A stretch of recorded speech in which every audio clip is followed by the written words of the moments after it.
Judul saya sangat sederhana sebenarnya, bagaimana membuat bisnis yang dibicarakan, talkable bisnis. Bagi saya apapun bisnis kita, ya nanti kita bahas tentang sosial, apapun bisnis kita akan sangat mudah mendapatkan duit kalau bisnisnya adalah bisnis yang sering dibicarakan orang.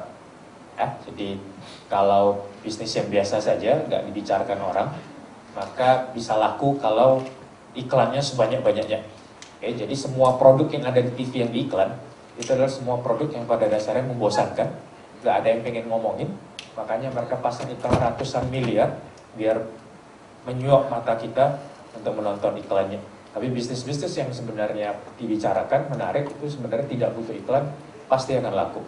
Ya, jadi kalau kita mulai sebagai entrepreneur, sebagai bisnis kecil, pastikanlah apapun yang kita buat itu memang sesuatu yang menarik untuk dibicarakan. Kalau nggak ada yang bicarain, itu tandanya bisnisnya akan punya masalah. Ya, kalau buat bisnis yang nggak dibicarakan orang, siapin duit banyak untuk beriklan sebanyak-banyaknya, biar orang tahu. Kalau bisnis kita dibicarakan, sosial media itu akan membuatnya lebih dibicarakan lebih banyak lagi. Ya, saya nggak akan kasih terlalu banyak teori. Saya mulai dengan cerita yang sangat sederhana. Ya, ibu bapak sekalian melihat gambar ini, ya memang ini gambarnya para wanita semua. Tadi juga sempat disinggung sedikit ngomongin group on dan sebagainya. Ya, sebenarnya bisnis yang paling gampang adalah kalau pada dasarnya kita ngerti apa sih maunya manusia. Manusia lahir di dunia manapun, jenis kelaminnya apapun, pasti tidak bisa hidup sendiri.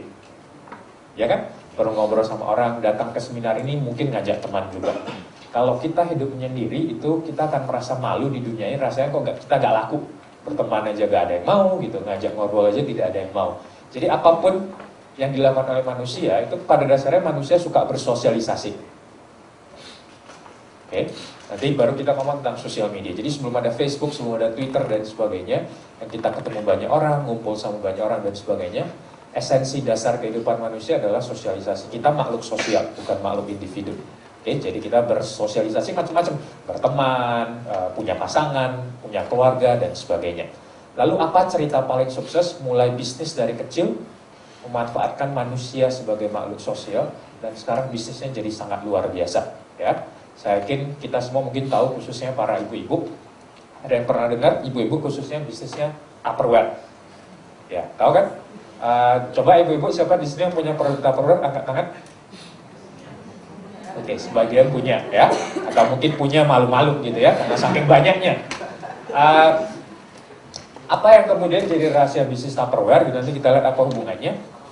Ya ini mungkin kira-kira apa yang ada di benak sebagian ibu-ibu yang secara langsung maupun tidak langsung jadi agennya Tupperware. Ya, saya tidak jualan tentang Tupperware, tapi saya tunjukin contohnya aja. Tupperware itu mulai dari seorang pria yang punya ide untuk menjual tempat kemasan berbasis plastik. Oke, awal idenya datang dari situ. Oke, ini nama yang punya, makanya kenapa muncul namanya Tupperware. Nama yang punya adalah Tupper. Ya, dia buat bisnis ini berpikir ini harusnya menarik, jadi dia buat sebuah kemasan dalam bentuk plastik. Tapi seperti biasa kalau kita buat bisnis kecil, yang selalu kita khawatirkan adalah gimana orang bisa beli produk ini. Oke. Kalau kita malas berpikir, ya, tadi sempat disinggung tentang kreativitas, menemukan dan sebagainya. Kalau kita malas berpikir, maka orang yang malas berpikir pertama kali yang dilakukan adalah ya udah kita jualan, taruh produk kita di tempat yang banyak orang datang alias rame. Mana? Ya jualan di supermarket, jualan di minimarket dan sebagainya. Taruh produk kita di sana. Pasti laku karena kan banyak yang datang. Ya, itu kan ide yang sangat sederhana. Ya, itu juga yang dilakukan oleh si Tupper ini. Jadi pada saat dia pertama dia juga agak pikiran gimana cara jualannya. Ya udahlah saya titipin aja di supermarket dan sebagainya. Karena sudah ramai, orang pasti datang tiap minggu atau tiap bulan pasti bawa ibu ngajak keluarganya belanja. Yang terjadi kemudian adalah pada saat produk ini di-display di toko-toko, nggak ada yang beli. Kenapa? Biasa, kalau ibu-ibu sekalian belanja ke supermarket, lihat sebuah produk yang mungkin bapak ibu sekalian nggak pernah dengar cerita tentang produk ini, apalagi nggak pernah lihat iklan di TV-nya, lihat aja nggak mau kan, pasti pilih produk yang pernah lihat di TV. Nah dia mulai bisnis kecil, nggak punya uang, taruh di supermarket, udah bayar mahal, nggak mampu iklan, ya pasti nggak ada yang beli produknya. Itu kan logika sederhana dalam bisnis. tapi tetap nekat masukin ke supermarket dan sebagainya. Zaman dulu masih murah, zaman sekarang kalau saya jelaskan angka masuk supermarket, bisa-bisa mulai bisnis gak jadi pingin mulai. Ibu kalau punya bisnis masukin ke, gak usah jauh-jauh, Carrefour gitu ya, meskipun kemudian karena sekarang dimiliki oleh pengusaha lokal terus mulai berpikir UKM. Masuk ke Carrefour, punya satu jenis ukuran produk yang istilah marketing kerennya disebut sebagai stock keeping unit. Jadi kalau ibu buat snack ukurannya 200 gram itu disebut satu SKU. Itu masuk ke Carrefour, satu outlet mungkin bayar minimal sekitar 8-12 juta. Bayangin outlet dia puluhan, dan selama 3 bulan itu nanti dilihat penjualannya, kalau tidak laku ya dikeluarin dan duit tidak kembali. Jadi bayar ke Carrefour itu seperti bayar kita nongkrong. Makanya kenapa dia diserang banyak orang, karena dia tidak bersahabat dengan UKM. Jadi bisa bayangin kalau kita jadi kita jadi pengusaha kecil menengah, namanya juga kecil menengah. UKM syukur-syukur bukan usaha kecil megap-megap gitu. Jadi namanya juga kecil, nama kecil yang belum punya duit, terus kita disuruh masukin supermarket ya setengah mati. Jadi apa yang kemudian membuat bisnis ini bisa sukses? Ya, mungkin memang kita harus belajar dari wanita. Ya, tiba-tiba produk ini jatuh ke tangan seorang wanita, namanya Bronnie West. Nah, wanita ini kemudian berpikir, mana ya saya cara jualan produk ini? Dia beli produknya di supermarket, setiap ketemu sama sesama teman ibu-ibu, dijualinlah produk ini.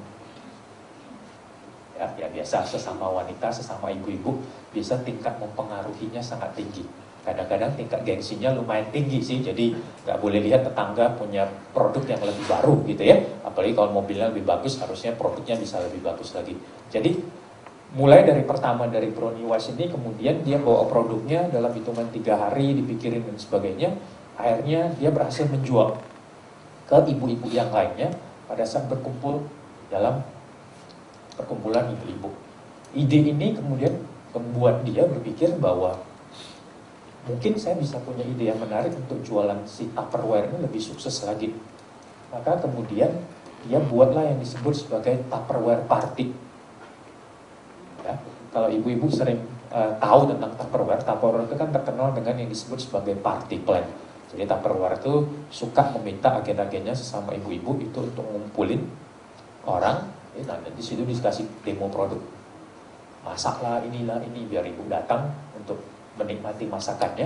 Tapi ujung-ujungnya nanti akan dibilangin, nah ini makanannya bisa tetap lebih enak kalau disimpan di Tupperware, bukan di tempat yang lain. Jadi kan tertarik beli. Nah, ide awal kemudian muncul dari Bronnie West ini, yang akhirnya sampai sekarang udah lebih dari 10 dekade membuat Tupperware menjadi salah satu perusahaan direct selling yang sangat besar sekali penghasilan bisnisnya. Idenya datang dari mana? Manusia itu bersosialisasi. Kalau kita taruh produk kita di supermarket, itu produk kita gak bersosialisasi, nongkrong aja di situ kan. Jadi kita harus berpikir bahwa manusia itu pada dasarnya bersosialisasi. Bisa nggak produk kita itu masuk menjadi bagian dari sosialisasi manusia itu? Nah, Tupperware itu sekarang terkenal dengan party plan, dan bayangin sekarang setiap 2 detik di seluruh dunia itu ada satu party. Ada satu Tupperware party. Jadi bisa bayangin betapa luar biasanya bisnis ini. Di Indonesia sekarang Tupperware punya lebih dari 65.000 agen, 90%-nya wanita, 10%-nya terdaftar bukan jenis kelamin wanita, tapi mungkin ke wanita-wanitaan. Itu data resmi dari Tupperware-nya, 90% wanita, 10% ya kira-kira ya. Jadi karena ini bisnisnya sangat berhubungan dengan wanita. Apa yang bisa kita pelajari dari bisnis ini? Sosialisasi, makhluk sosial. Nah, kalau kita ngomong tentang sosial media, ya nyambung. Sosial media itu adalah media membuat kita melakukan sosialisasi. Tiba-tiba kita bisa punya teman banyak di online. Tiba-tiba di Facebook kita bisa ketemu teman kita dari zaman dahulu kala dan sebagainya. Kalau selama ini kita arisan dan sebagainya bisa 10-20 orang, sekarang di Facebook kita bisa punya teman banyak. Meskipun belum tentu kita kenal semua, tapi minimal kita bangga kalau teman kita tahu kita punya Facebook friend jumlahnya 5.000. Bila perlu account-nya 1 full, 2 full, 3 full, 4 full. Terlepas kenal apa nggak kenal, tapi itu jadi kebanggaan. Ya. Lalu saya ingin nunjukin aja cerita Tupperware ini bahwa mulai dari bisnis kecil dan ujung-ujungnya ngomongin tentang sosial human. Ya, makhluk itu bersosialisasi. Jadi kalau memulai bisnis dari kecil, pastikan juga bahwa kita bisa masuk ke dalam jaringan sosial ini. Pada saat saya bilang jaringan sosial, orientasinya tidak selalu ngomong tentang teknologi. Ya, teknologi itu membantu mempercepat. Ya. Tapi kalau bisnis kita tidak bisa masuk ke dalam jaringan sosial itu juga percuma. Jadi bayangin kalau Tupperware dulunya masih tetap ditaruh di supermarket, ya selamanya dia akan jadi produk untuk manusia yang menyendiri, bukan makhluk yang bersosial. Dan sekarang Tupperware sangat luar biasa. Kalau ibu-ibu ikutin, 6 bulan yang lalu Tupperware itu baru keluarin produk baru di luar kebiasaan mereka, dia buat kompor. Oke. Jadi biasa Tupperware jualan plasticware dan sebagainya. Terus dia buat kompor dan dijual, kompornya dijual dengan harga jutaan. Dan itu ternyata laris manis. Banyak ibu-ibu beli kompor itu hanya gara-gara dikomporin sama ibu-ibu yang lain. Ya. Jadi lihat bagaimana pengaruh makhluk sosial itu membuat kita kadang membeli sebuah produk belum tentu karena kita butuh, tapi karena faktor hubungan sosial. Ini pelajaran terbesar dari Tupperware yang membuat sekarang kalau ibu cek iseng aja nanti pulang buka Facebook, masukin keyword Tupperware di Facebook. Banyak sekali ibu-ibu Indonesia yang mengganti nama profil dia dengan nama Tupperware. Siapa Tupperware, si Tupperware, bla bla bla. Nah kalau di-add sama orang ini ya berarti mau dijualin. Jadi tapi sekali lagi itu menjawab bahwa media sosial teknologi itu semakin membuat bisnis yang sosialnya akan semakin sangat luar biasa. Ya. Nah ya ini kemudian sekarang party plan jadi sangat luar biasa. Ya nanti bisa dibaca. Jadi intinya bisnis itu kalau mau berhasil, apalagi kita small medium, jangan pernah mikirin iklan TV dan sebagainya. Atau saya yakin juga Bapak Ibu sekalian kalau saya tanya seberapa sih percaya sama iklan TV gitu, berbagai penelitian itu konsisten menunjukkan iklan TV itu tidak pernah bisa dipercaya lebih tinggi dibandingkan omongan teman atau orang yang kita percaya. Ya, jadi cerita simpel Tupperware cuman kira-kira seperti ini. Kalau dulu ya sebelum ada teknologi sosial media dan sebagainya, mungkin kita bisa punya teman tapi jumlahnya sangat terbatas, hanya mungkin di sekitar lingkungan RT, RW, kantor dan sejenisnya. Tapi sekarang dengan teknologi itu teman kita kemana-mana. Artinya apa? Ya dulu si Brownie Wise dan Tupperware itu saja bisa jual Tupperware tanpa mengandalkan media sosial. Apalagi sekarang ada media sosial, tiba-tiba pasar kita jadi sangat luar biasa. Facebook sekarang kita 34 juta, ya kurang lebih nomor 2 di dunia, di bawah mereka 140 juta. 30 juta lebih itu sekitar 40%-nya umur 15 sampai 24, baru kemudian 25, 34 dan sebagainya. Jadi bayangin pasar kita akan sangat besar sekali. Ya, jadi kalau ibu-ibu punya bisnis apapun, small medium harus dipikirkan jumlah penduduk Indonesia 237 juta, anggap aja usia produktif itu 40%, berarti ini sekitar 80 sampai 90 juta, dan 34 jutanya itu ada di Facebook. Jadi bayangin kalau kita jualan, itu pasar kita sangat begitu besar. Jadi jangan kalah sama Tupperware dulu yang cuma modal arisan kecil-kecilan, masa sekarang kita tidak lebih berani. Sekarang harusnya kita lebih berani ribuan kali. Oke? Apa yang membuat kita lebih berani lagi? Karena media sosial itu bisa membuat kita menjangkau berbagai hal, kita bisa berpromosi dengan sangat murah sekali. Tidak seperti di TV yang sekali pasang iklan 30 detik kita harus habis duit 20 sampai 30 juta.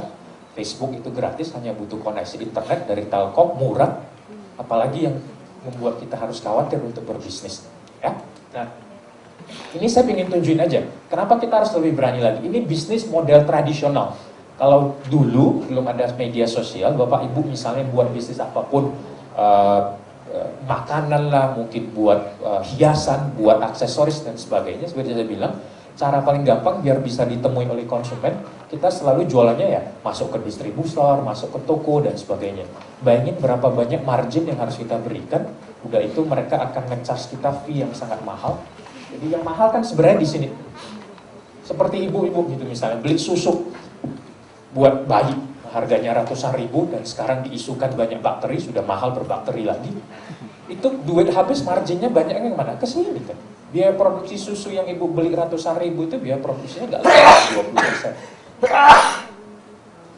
Oke, 20% mungkin masuk ke distributor, 20% masuk ke retail.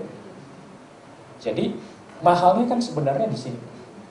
Mahalnya sebenarnya ada di sini. Nah, media sosial itu kan membunuh ini. Ngapain? mau kita bisa langsung ketemu sama konsumen.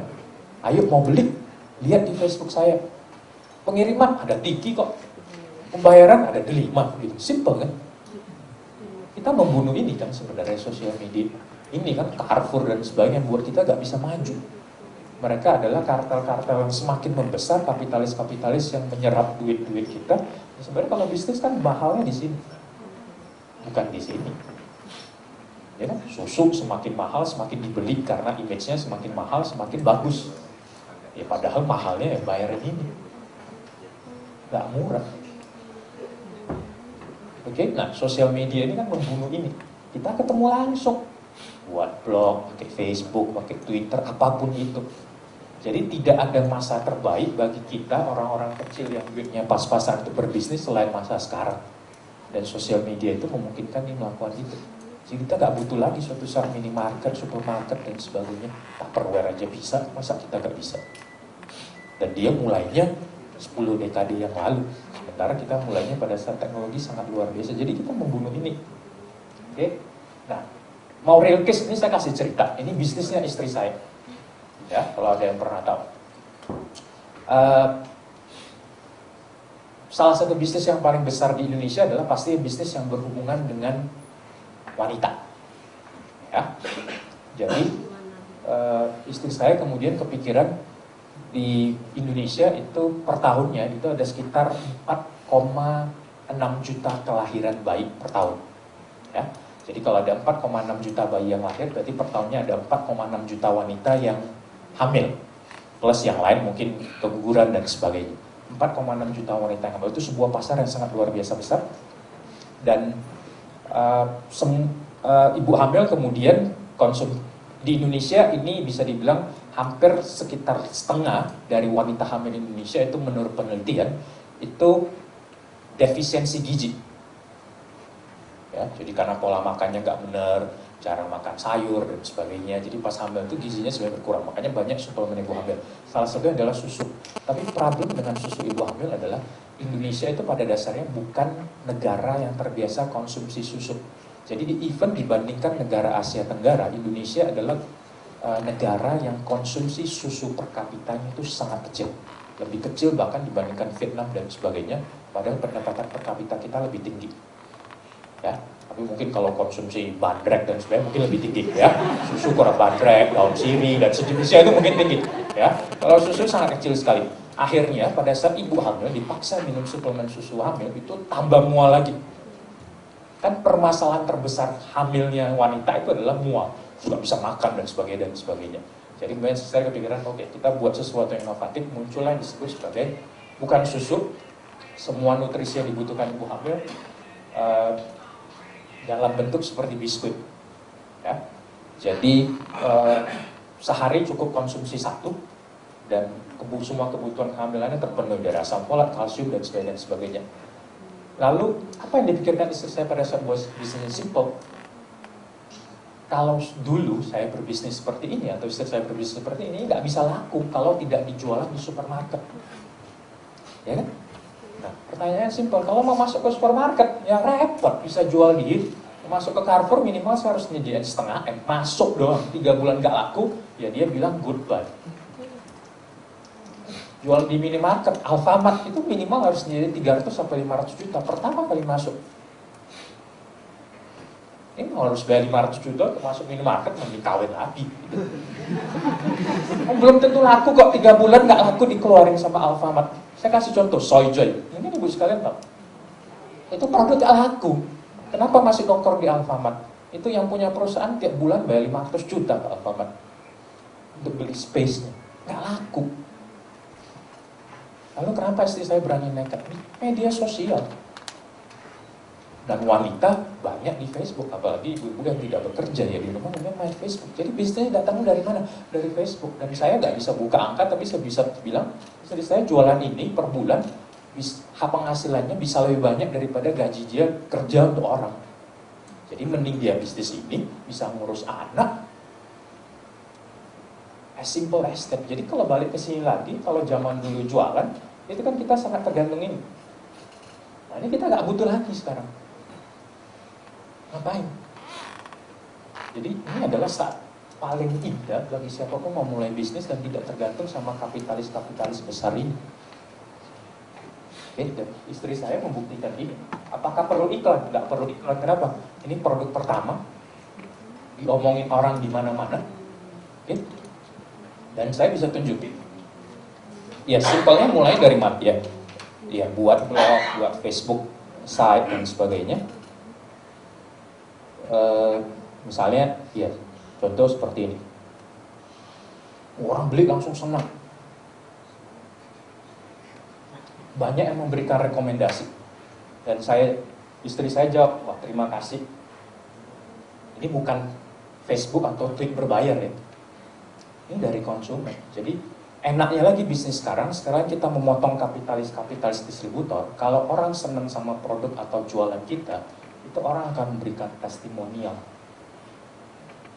Bahasa Jawanya ketok tular, bahasa Inggrisnya word of mouth, bahasa sehari-harinya dari mulut ke telinga, mulut ke mulut itu kissing beda lagi. Ya, jadi kalau dulu kita jualan di supermarket ada orang yang makan enak, paling dia cerita sama orang rumahnya. Sekarang enak tulis.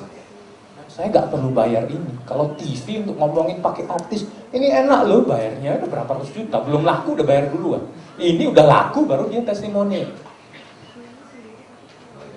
Jadi tidak ada masa terbaik sekali lagi untuk memulai bisnis kecil selain dimulai dari sekarang. Ya, pengguna Facebook kedua terbesar, apalagi ini tahun 2012. Kalau janjinya Menkominfo dan Menteri Pendidikan tepat, semua desa terakses oleh internet. Bisa-bisa jumlah Facebook user di Indonesia ngalahin Amerika. Ya, Amerika sekarang sekitar 140 juta, apalagi orang Indonesia kan memang terkenal suka ngomong.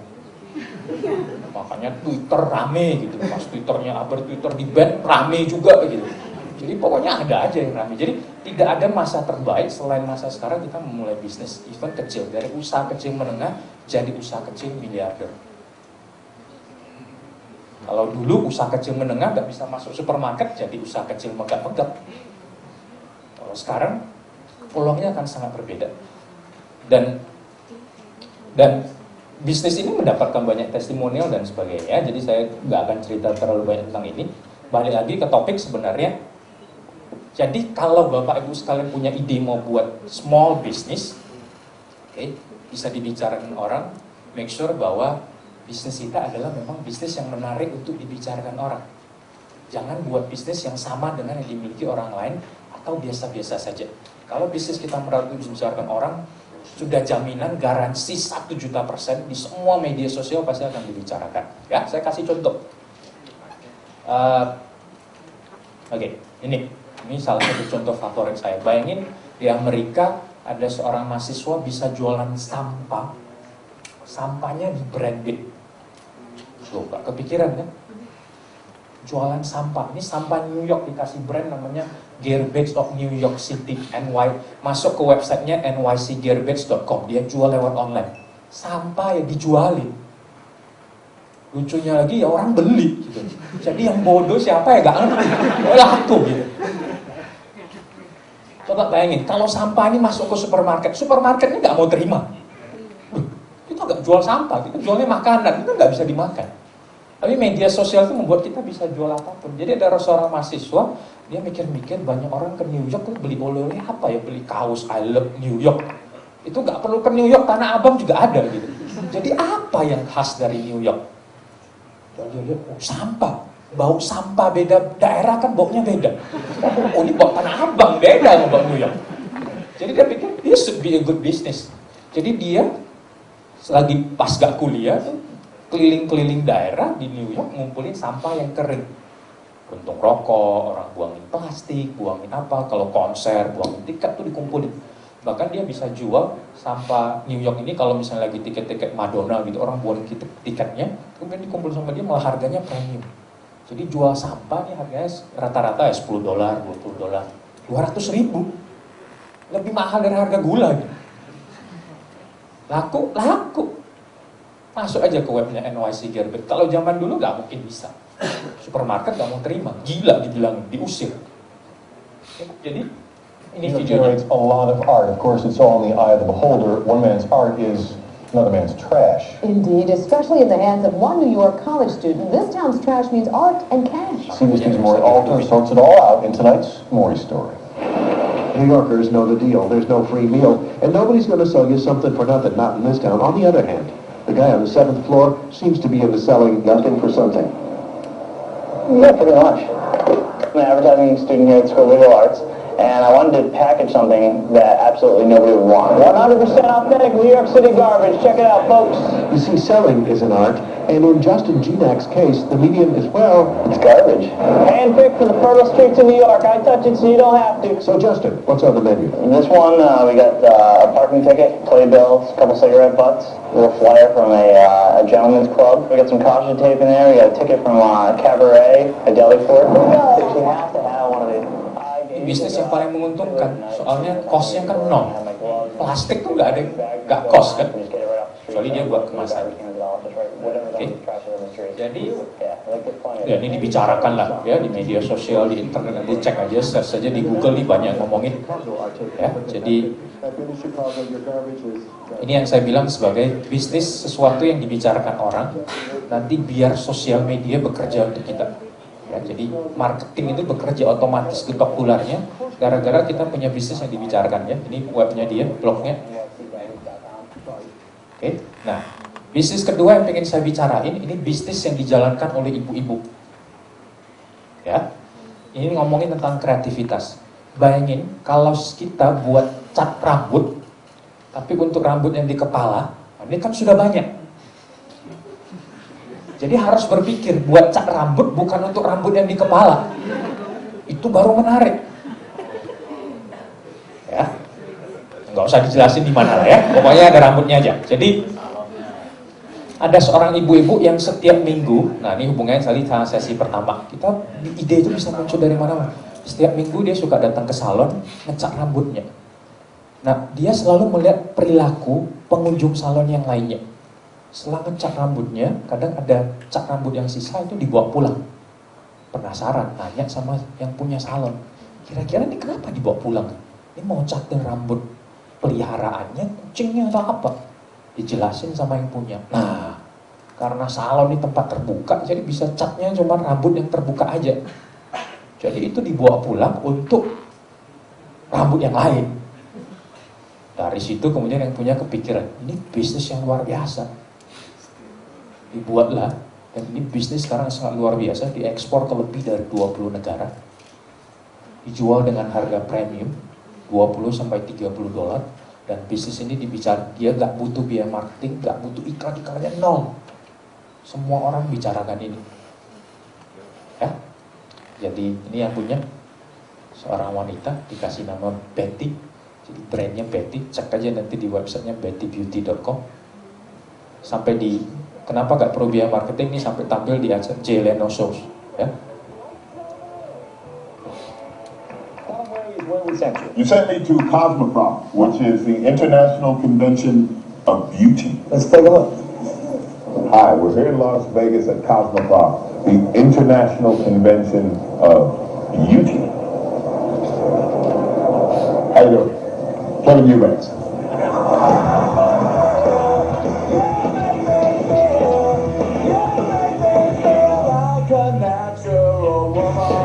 Jadi ini yang jual produk-produk beauty. We've got a yang punya. lot of Betty coloring going on.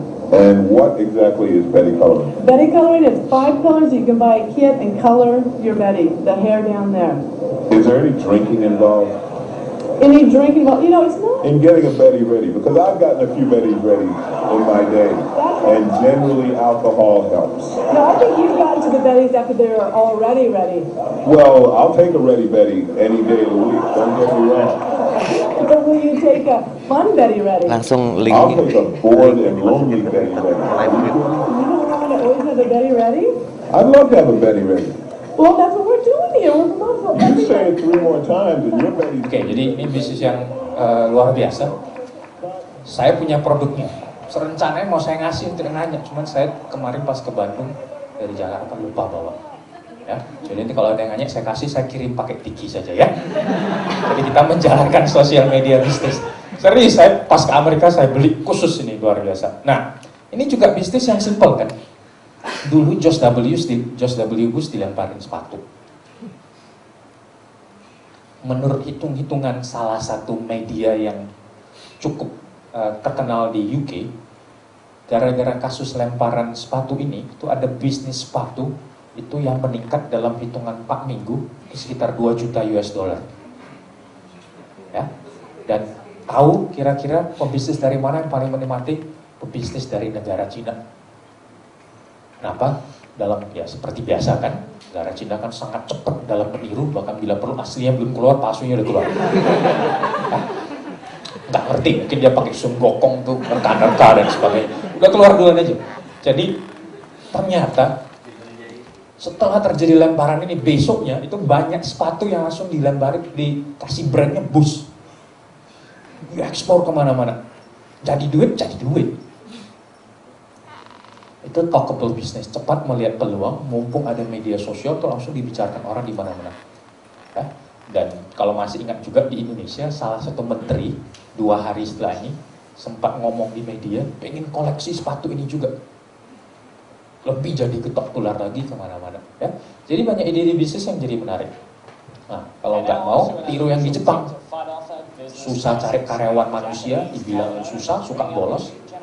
Ya, kita buka restoran pakai monyet aja pelayan. Monyet itu dilatih, disiplin gitu ya. Nggak bisa This bohong, sake dia house sakit in northern banget. Tokyo employs 2 popular and unusual waiters. They are named Ya-chan and Fuku-chan and are a pair of Japanese macaque monkeys. 4-year-old Fuku-chan has already 2 years of experience under his furry belt. His main duty is delivering hot towels to customers before they order their drinks. Ya-chan first learned by watching me working in the restaurant. It all started one day when I gave him a hot towel out of curiosity, and he brought the towel to the customer. Both monkeys are well appreciated by customers who tip them with boiled soybeans. The monkeys are actually better waiters than some really bad human ones. Ya-chan is a natural and is always eager to please his customers. These guys are really adorable. They're like my kids. Well, actually better. My son doesn't listen to me, but Ya-chan will. And customers are impressed that Ya-chan understands their order. We called out for more beer just then, and it brought us some beer, right? It's amazing how it seems to understand human words. Both monkeys were once household pets, but now they are certified restaurant employees. The monkey pair work in shifts of up to a maximum of 2 hours a day due to animal rights regulations. And so their employer is now ready to train 3 new baby monkeys this year. He hopes to bring up a new generation of Japanese waiters and waitresses. Certified. Udah dibilang karyawan manusia dibilangin susah, jadi mending ini disiplin kan.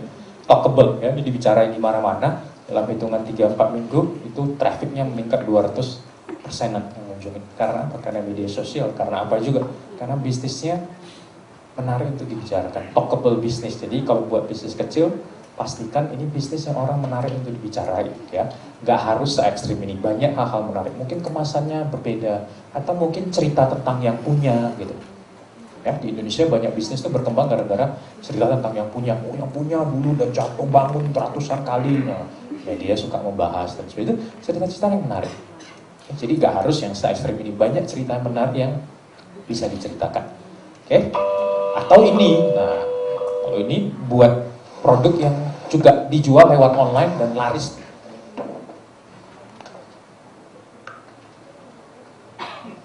Jadi kalau wanita bisa pakai boxer, kenapa pria nggak bisa pakai bra gitu?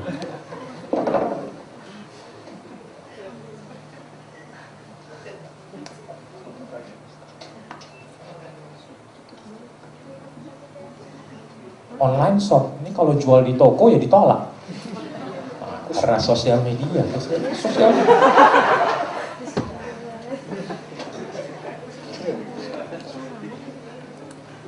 ちょっとなんか締め付けられる感じがなんかいい感じです。 Yang buat bisnis ini wanita, coba. Bisnis ini wanita. すごい増えてると思います。今回やっぱりメンズブラを出して反響とかを見ているとって言うと変なんですけど、お客様からの声がメールとかでも届いてるんですけれども、すごい待ってましたとかそういう声とかもあって、だから多分なんかそういう商品ができたら買ってみたいなって思われてた方っていうのはすごく。Oke, jadi ya ini wanita bisnis rumah tanggahan, dia penjahit biasa buat sesuatu yang unik gitu. Ini bukan dari brand yang besar. Jadi harusnya kita memulai bisnis yang kecil itu akan punya jiwa kreativitas yang lebih bagus dari perusahaan besar. Karena kadang-kadang kalau sudah besar terjebak sama ritualitas terus lupa berinovasi. Jadi bisnis-bisnis kecil itu dengan adanya teknologi dan sebagainya itu sangat akan mudah dibicarakan orang. Pastikan kita punya sesuatu yang menarik untuk dibicarakan. Jadi apapun yang Bapak Ibu nanti lakukan, make sure, yakin bahwa ada sesuatu yang orang pengen ngomongin. Kalau nggak, cari tahu apa yang bisa diomongin. Buat sesuatu orang pengen ngomong, kemasannya terbalik, gitu. Tulisannya terbalik, gitu. Itu orang pengen ngomongin.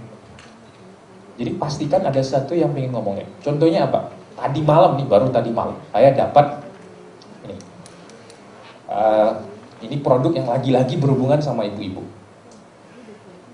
Ya.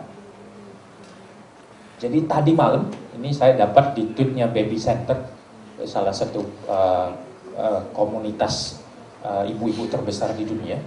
Jadi ada orang nyeleneh, dia produsen ice cream, tapi dia merasa nggak bisa nih bersaing sama Häagen-Dazs, Ben & Jerry dan sebagainya. Saya harus cari sesuatu yang menarik biar orang mau bicarain. Apa? Wah, saya buat ice cream breast milk, es krim dari ASI. Lalu suppliernya dari mana? Ya, dia pasang di internet. Ayo ibu-ibu, itu yang mau kita bayarin $12 kalau nggak salah, dibayarin berapa mili gitu. Digabungin jadi es krim, breast milk ice cream. Dibicarain. Ya, jadi, iya ini ada videonya sedikit.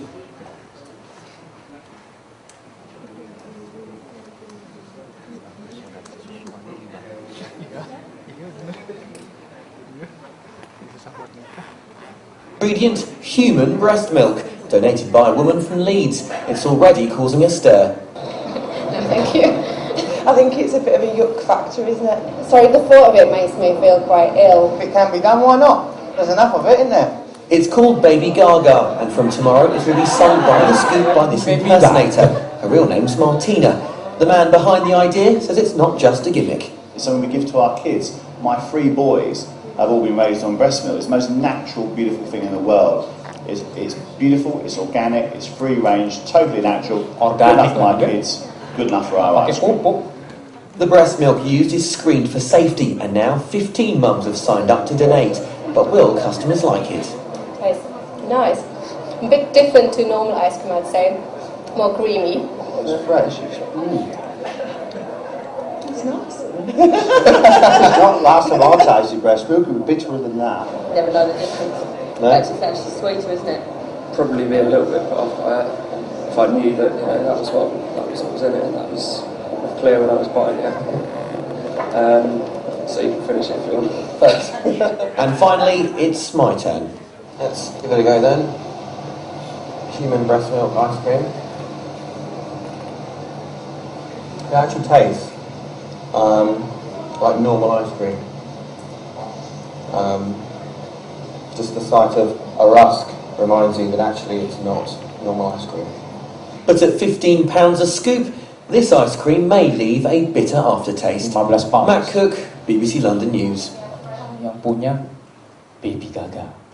Jadi pastikan apapun yang dibuat itu memang sesuatu yang menarik untuk dibicarakan oleh banyak orang. Biar sisanya akan dikerjakan oleh sosial media. Jadi intinya saya coba bilang, kalau Bapak Ibu sekalian memulai bisnis kecil, pastikan bisnis itu adalah bisnis yang dibicarakan orang, ya, talkable bisnis. Kalau nggak ada yang dibicarain, ada kemungkinan memang bisnis kita bisnis yang bosenin, nggak ada yang menarik. Kalau bisnis kita ada sesuatu yang menarik dibicarain, sosial media akan bekerja dengan sangat luar biasa. testimonial di mana-mana, orang bicara, orang ngasih referensi, orang forward